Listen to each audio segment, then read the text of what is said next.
Let me tell you a story. Or, this could be education. Maybe it's a lesson about the mistakes we made with Kilarney's first NRL contract. Some of you might be going through the same thing. Well, I made the mistake, so you don't have to. Just to let you know too, I'm not just randomly wandering through the bush. My daughter's playing soon, PBC versus Canberra. So obviously I'm surrounded by footy. I'm on the coaching staff in the BMD, sort of high-level women's. My daughter plays. My missus has just finished playing. My son's contracted in the NRL. But anyway, I'll rewind right back to, wasn't actually that long ago, 2023. My son was just coming back from his ACL injury. So he had spent the whole year off footy. And it was middle of 23. And, he's 16. All his mates are getting signed. And he had not yet been reached out from any clubs. When you're out for a whole year, they're just like, where's this kid gone? Oh, we need to see more. So at that time, when the signing happened, 15, 16 years old, no clubs were interested. No clubs reached out. He had a management at the time. And they went and spoke to a few clubs, and the clubs were, we haven't seen him play. We need to see a little bit more. Come back when he's done this, come back when he's done that. And we accepted it. So his management went out and spoke to the Raiders, who they've got a close relationship with. And the Raiders didn't know who he was, but they were happy to sign him on the scholarship. Pretty standard scholarship. It didn't even have his name in the scholarship. It had Player X. Is that a red flag? I'm not good at seeing red flags, but when you look back on it, it kind of seemed like it was. They didn't even put his name in the actual scholarship. Kind of tells you everything. They were just like, let's just have a crack with this young kid. We'll just bring him here and see how it goes. If it works, it works. If it doesn't, it doesn't. I got the email. The Canberra Raiders are wanting to offer this scholarship to Kilarney. I was like, whoa, this is our first kind of experience with an NRL club. He'd never really actually got into any of those academies. All his mates were going through Titans and Broncos and flying to the Roosters, and he got none of it. So we jumped at it.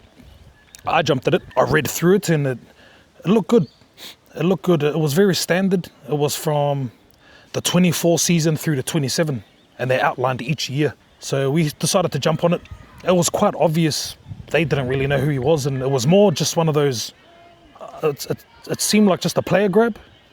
And if they sign him and he works out good, well, that's awesome. And if they sign him and he doesn't do well, no skin off their back. So anyway, we're excited. We sit down as a family. We sit down with the management, and they encourage it. They say, no one here has shown any interest, and let's go to Canberra. My wife, she had a few reservations. I spoke to Kilarney, and he was kind of just young. And what do you think, Dad? And I'm reading this thing, NRL, yeah. So I was like, yeah, son, let's do it. Let's get all over it, So a few months pass, middle of 23, you get to about December, and they send us a letter for a camp. It's called a scholarship camp. And they fly him down with the other sort of Queenslanders that are here that are on that same scholarship, and they take them down for 4 days, I think it was. Me and the missus book a ticket because we want to go check it out too. So we fly down there with them. And it was pretty cool. It was good. I thought it was good. I liked Canberra myself. Very isolated place. Obviously, he heads off and goes and does the academy camp with the rest of the boys, and me and the missus get a hotel for the few nights. But we come in and we have a look, and we actually go into the Canberra Raiders High Performance Centre. We sort of go there in their fields, and we go have a look around in the gym and all that sort of stuff, and it's awesome. Like the facilities are top of the food chain, like right up the top of the food chain. So I'm quite excited. We go down and watch their trainings, and there was heaps of kids. Now, I skipped a little bit actually. My cousin, Corey Hardwork, was currently with the Raiders, and that was a little bit of sway towards us going there. It was family that Kilarney could lean on while he was there, because he's a homebody, Māori Polynesian boys, most of them, they just want to be around home. And if I rewind back a little bit when we were discussing the Raiders, his whole thing was about, do I have to stay there? How long do I have to be there? So I could already sense from him this sort of almost like reluctance to want to go down there. But as a dad, I'm pushing him, and don't worry about it, son, we'll cross that bridge when it gets there, and we'll push it. And then we ended up there. Corey picks him up, and they go and spend a little bit of time together, and it was good. It was good. It was just to let Kilarney know that we've got family here. If all goes wrong, you've got an uncle there that you can kind of rely on. Meanwhile, not too long after that, Corey actually gets injured. If you do or don't know, he has a seizure on the field in one of the NRL games. And his future at the Raiders it's just up in the air at the moment. So that little safety net that we were hanging on to, that we were chatting with, it was on shaky ground. Like, what's Corey going to do? Is he going to leave? Regardless, we carry on with it. And he does the camp. Everything's good. I love the area. The camp finishes. We come home. We pick him up from the airport, and he's not that overly enthusiastic about it all. He's not telling me stories about how it was. He's not excited how I thought he would be. Like, I was way more excited than him. And so we're chatting in the car, and I could sense, you can tell with your kids there, I could sense that he was down a little bit. Over the next couple of days, we get talking, and how was it, son? He felt lonely and isolated and alone. He did know a couple of the boys that travelled with him, but he didn't disregard the fact of how he felt. So I'm there trying to, don't worry about it, son, and he's saying stuff to me like, do you think my missus can move down there with me? Can you come down there with me? Is it all right if I just go down there for a month and then come back? So I'm thinking, oh no, what have we done? He's locked into this contract for 3 years and he don't like it there. And I sat back and I looked at myself and I was like, I think I've pushed him into this. I think my excitement was so much about his first NRL, it's like your first girlfriend. The first interest that was showing you, jump all over it. And I think it was me. It wasn't really him wanting to go there. It was me sort of almost persuading him to go there. So this goes on for a month, 2 months. Meanwhile, Cyril Connell's starting up. He's about to go into his first rugby league season in 2 years. We don't even know how good he's going to be. How is he going to mentally recover from his ACL injury? He's been out for a year. So the Canberra Raiders thing sort of sinks away a little bit, because he's playing here on the Gold Coast now for the Burleigh Bears Rugby League. I told him to focus on that while I have a chat to the Raiders and just say, what can we do? So I get a hold of the Raiders and I say, my son didn't really like it down there. Is there anything we can do? Maybe just pull out of the contract.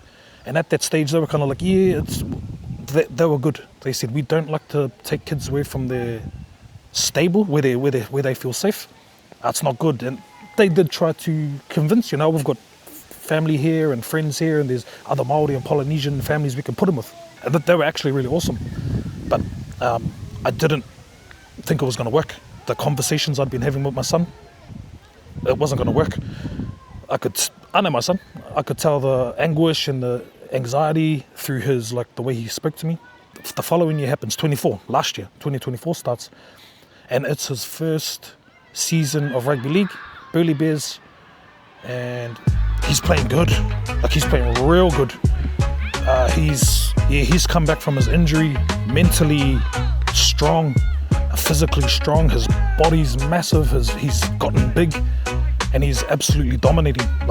No shit, he's dominating the competition. The Raiders were good. They keep an eye on all the boys from Queensland as well as their boys, and they do see he's doing good. And they send a couple of emails and texts and, hey mate, good to see Kilarney. Good to see that you're going, well mate, how's everything going? And they're sort of conversating back and forward. And then the conversation comes up again with me to the Raiders. Hey, I was just following up to see, is there any possibility of us just sort of finishing off this scholarship? He doesn't want to move there. He's not going to want to move there. And they said, we don't want to do that because we see a future with him. Shit, man. Honestly, I was pretty crushed because how do I explain this to my son? I've kind of encouraged him into the situation that he doesn't want to be in because of myself, because of my sort of ego almost, I suppose. He continues with Cyril Connell and he's smashing it. He makes the Queensland City team, which is the best players in the region, and they play against Queensland Country, who are the best players from the upper northern region of Queensland. Meanwhile, I'm still talking to the Raiders, and as you would expect, they've started to realise we want to hold on to this boy. They're showing a bit of potential here, and I start to get quite aggressive. Not in a bad way, but just more direct. Mate, it's not going to work. He doesn't want to move there. There's nothing you can do to make him stay. He just doesn't want to move there. So I reach out to the management, and he decided to talk to the Canberra Raiders. So we left it to the manager. You go and do what you're going to do. Weeks pass, another month passes, and he gets back to me and goes, hey, mate, I think their worry is that he's getting offers from teams in Queensland, and they don't want to let him go because they believe that's the reason he's trying to leave. And I can see why they would think that. Honestly, I could understand why the Raiders would think that, but that wasn't the case. We had been trying to get the release pretty much after he got back from that camp, almost immediately. It was just a slow process. So we back and forward, and the manager gets to the point where he's like, he can't get too involved in this, it's starting to get a bit political and he can't dive too deep into it. So I ring up the NRL. I go straight to the NRL and I ring them. And I get a hold of this guy, I forget his name. And we're chatting away and I let him know the situation. And he goes to me, he's talking about Kilarney Lavender, mate. And I go, yep. And he goes, we know what's going on. Or we have a good idea of what's going on. The Queensland clubs want him now and you want to release from the Raiders, which wasn't what it was. And then he actually went on to say, you got to blame yourself for this, mate. You're the dad, you're the authority in the situation. You shouldn't have got him to sign the Canberra Raiders. Whole nother story again, which is kind of probably true. But don't you tell me that, bro.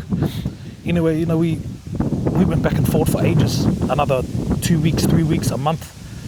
We started like a conversation, like an email conversation with the Raiders, the NRL, the management, and myself. And there was all this back and forth, and straight up the shit was doing my head in, because I understood that all my son was just that. We even went to the point where we were saying he's just going to not play rugby league anymore. He's going to play rugby union, because he was playing for the Reds as well at the time. He made the Queensland Reds side. And he was that convinced that he just didn't want to move to Canberra. He was going to just stop playing rugby league and just play rugby union. And I told him that. I said, he's just not going to play. He's just going to write out your contract, so he's pretty much going to be holding them there. And he's just not going to play. So it feels a little bit stink the way I said it. Like, it feels pretty ratchet, because kind of, it's a pretty stink way to do it. But that's all we were left with. And that's what he was going to do. He was just going to play union and come back to league later on. A lot of back and forward communication with the NRL, and they finally decided to, reluctantly, which I get that. They reluctantly decided to cancel the scholarship agreement from 24 to 27. And what do you know? Almost days after, or even a week after, because news spreads around pretty quick in this environment, every other club, all the Queensland clubs started jumping on it, asking, who's he signed with? How long is he interested to play with us? Is he interested to come here? It was crazy how it came back. But I just want to let you know, that wasn't the reason why he wanted to leave. It wasn't going to work. And I don't want to see my son just be miserable for 3 years. So that's how he came around to signing with the Dolphins. He finished off his year. He played really well. Like I said, he made the Queensland City team. He went on to play union for his school, still young. His school, TSS, associated with the Dolphins. They came to a few games. They spoke to the coaches at TSS, at his school. And one thing led to another. They offered a pretty sweet contract. That's how that happened. For any parents out there that may be going through a similar sort of situation, try and look at it from their point of view, because I didn't. I was looking at it from my ego. My dream was to get into the NRL. I didn't make it. So that was my next best thing, was like, hey, there they are, the Raiders, they want you, let's do it. That was me. Obviously, I want to see my son do well, yes, but there was part of me was like, I'd do it. I'll take that contract up and I'll go. A few parents out here, trying to get some advice, navigating those early years. Yeah, be very diligent about what you're getting into, where you're going, who they're with. Are they with naughty people, good people? Are they with like-minded people? Have they got support base? Yes, the money. But don't worry too much about the money to start with, but see what it leads into. Does it lead into development and lead into top 30? Or is it just an ongoing academy scholarship? There's heaps of different sort of contracts. Managers are really good for that. Some families can navigate that on their own. I can't. My family can't. We needed a manager. They're good for that sort of thing. The little ins and outs of the NRL world, or rugby union world, Super Rugby. But that's just my little story of how I stuffed up as a dad and navigating his first NRL contract. But yeah, thanks for listening. I've got a lot of these stories that I'll be sharing too. And thank you for checking out my vlog too, and I appreciate it. If you have any things you want me to discuss, let me know. But he's about to go into full-time NRL training in November. So what are we? August, so 3 months. He goes into full NRL training. So I'll be able to vlog the whole experience as a parent, of course. I ain't the one running around on the field doing Broncos. He got to do it. He might have a different vlog for his experience, but I can certainly give you guys information But yeah, thanks for listening. Sweet. Catch you fellas up the wires and the fins. Up the fins, but up the wires.